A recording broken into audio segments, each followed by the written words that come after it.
नमस्कार मैम।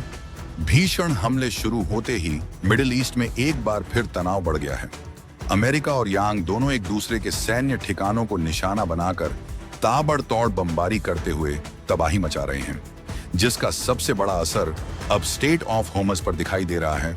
क्योंकि यहाँ जिस तरह से जहाजों को टारगेट किया जा रहा है, उसे तो ऐसा लग रहा है कि यहाँ आंख पर पट्टी बांधकर हमले किए जा रहे हैं। हैरानी की बात तो यह है कि जहाजों पर हमला करके दोनों ही देश एक दूसरे पर आरोप लगाते हैं और नुकसान अन्य देशों का होता है। इसी बीच हॉर्मोज के पास कमर्शियल जहाज पर हमला हुआ है और इस हमले पर भारत भड़क गया है, क्योंकि GFS गैलेक्सी नाम के जहाज पर 11 भारतीय नागरिक सवार थे।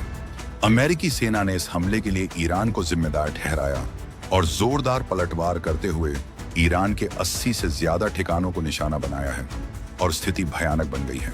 तो हॉर्मन में जहाज पर हमले करके ईरान बुरा फंस गया है और अब उसे अपनी गलती पर पछतावा भी हो रहा है। ईरान ने ट्रंप के सलाहकारों के साथ हुई गुप्त बातचीत में स्वीकार किया है कि हॉर्मोज स्टेट में कारोबारी जहाजों पर हमला गलती थी और अब वह बातचीत का रास्ता जारी रखना चाहता है। चलिए अब आपको बताता हूं कि भारत की ओर से जहाज पर हुए हमले को लेकर क्या कुछ कहा गया है। दरअसल हमले की निंदा करते हुए भारत ने बड़ा बयान जारी किया है। विदेश मंत्रालय ने कहा है कि जहाज पर मौजूद 11 भारतीय नागरिकों में से 10 को अब तक बचा लिया गया है, जबकि एक भारतीय नागरिक के लापता होने की खबर है। इस इलाके में कमर्शियल जहाजों पर लगातार हो रहे हमले बहुत चिंताजनक हैं। हम तनाव कम करने और कूटनीतिक समाधान के लिए चल रही बातचीत को पूरा करने की अपनी मांग दोहराते हैं, ताकि इलाके में शांति और स्थिरता लौट सके।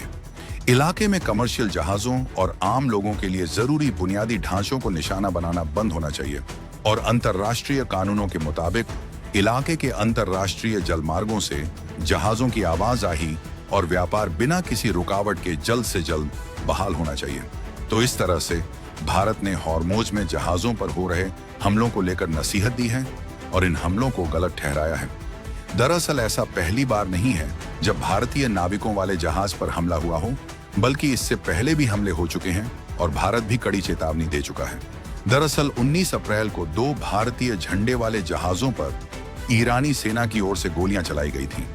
बाद में ईरान ने कहा था कि यह जानबूझकर नहीं हुआ। तो 13 मई को जब भारतीय झंडे वाले जहाज पर मिसाइल से हमला हुआ, तो भारत ने गुस्से में सख्त चेतावनी देते हुए कह दिया था कि ऐसे हमलों को बर्दाश्त नहीं किया जा सकता। इससे पहले भी भारत का एक जहाज 7 मई को हमले का शिकार हुआ था। हॉर्म से गुजर रहा गुजरात का मालवाहक जहाज अमेरिका और ईरान की नेवी के बीच फायरिंग का शिकार हुआ था। इस हादसे में एक भारतीय चालक दल सदस्य की मौत हो गई थी, जबकि 17 अन्य लोगों को समय रहते हुए सुरक्षित बचा लिया था। खैर, ईरान को यह समझना होगा कि वह लगातार जहाजों को निशाना बनाकर बहुत बड़ी गलती कर रहा है, क्योंकि ऐसा रहा तो भारत जैसे देश भी फिर पलटवार करेंगे। तो यह जंग किस मोड़ पर पहुंच जाएगी, इसका शायद ही किसी को अंदाजा होगा।